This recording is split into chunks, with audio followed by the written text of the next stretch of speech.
অসম চৰকাৰ কাৰ বিজেপিৰ নে কংগ্ৰেছৰ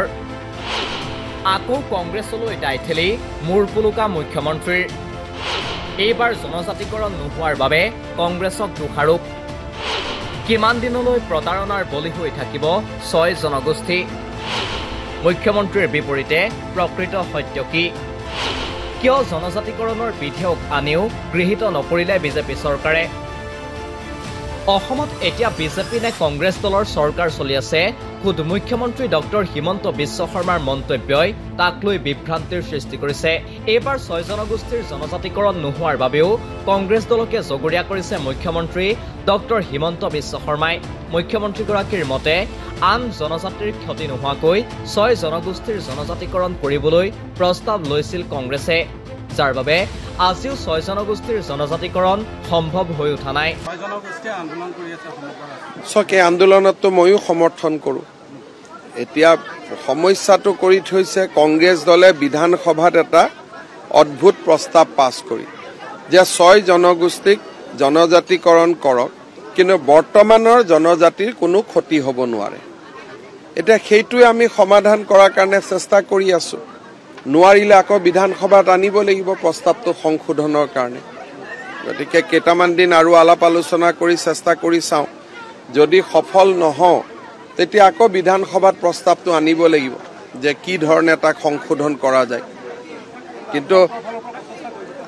আমি কৰি থৈছো তৰুণ গগৈ চৰকাৰৰ দিনত প্ৰস্তাৱটো এনেকে ললে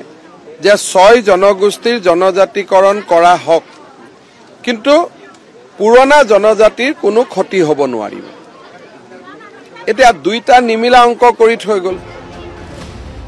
মুখ্যমন্ত্ৰীৰ এই লুটিবাগৰৰ বিপৰীতে প্ৰকৃত সত্যটো হ'ল 2019 চনতে ৰাজ্যসভাত উত্থাপন হৈছিল 6 জনগোষ্ঠীৰ জনজাতিকৰণৰ বিধেয়ক কেন্দ্ৰত তিনিবাৰকৈ চৰকাৰ গঠন কৰা বিজেপি দলে এই বিধেয়ক গৃহীত কৰিলেই অসমৰ 6 জনগোষ্ঠীৰ জনজাতিকৰণ সম্ভৱ হৈ উঠিব আজি মুখ্যমন্ত্ৰী হিমন্ত বিশ্ব শৰ্মাই মন্তব্য কৰিছে যে তেওঁৰ চৰকাৰে 6 জনগোষ্ঠীৰ জনজাতিকৰণৰ বাবে চেষ্টা কৰি আছে প্ৰয়োজন হলে আইন আনিব কিন্তু প্ৰকৃত সত্যটো হ'ল 6 জনগোষ্ঠীৰ জনজাতিকৰণৰ বাবে সৰ্বানন্দ সোণোৱাল চৰকাৰে অনুমোদন দিছিল কাৰণ ৰাজ্য চৰকাৰে অনুমোদন দিলেহে সংসদত বিধেয়ক উত্থাপন হ'ব পাৰে এই কথা 2018 চনৰ 6 আগষ্টত লোকসভাত সদৰি কৰিছিল কেন্দ্ৰীয় চৰকাৰে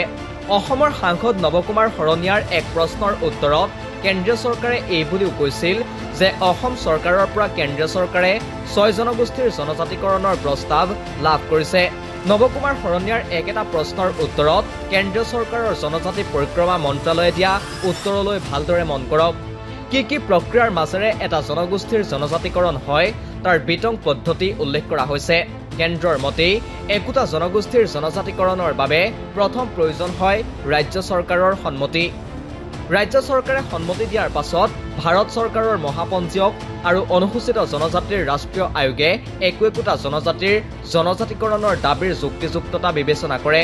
যদি কেন্দ্ৰীয় চৰকাৰৰ জনজাতি পৰিক্ৰমা মন্ত্ৰালয়ৰ ওচৰত এনে দাবী জনোৱা হয় তাৰ পাছতো এই বিষয়টোত ৰাজ্য চৰকাৰৰ অনুমোদন প্ৰয়োজন হয়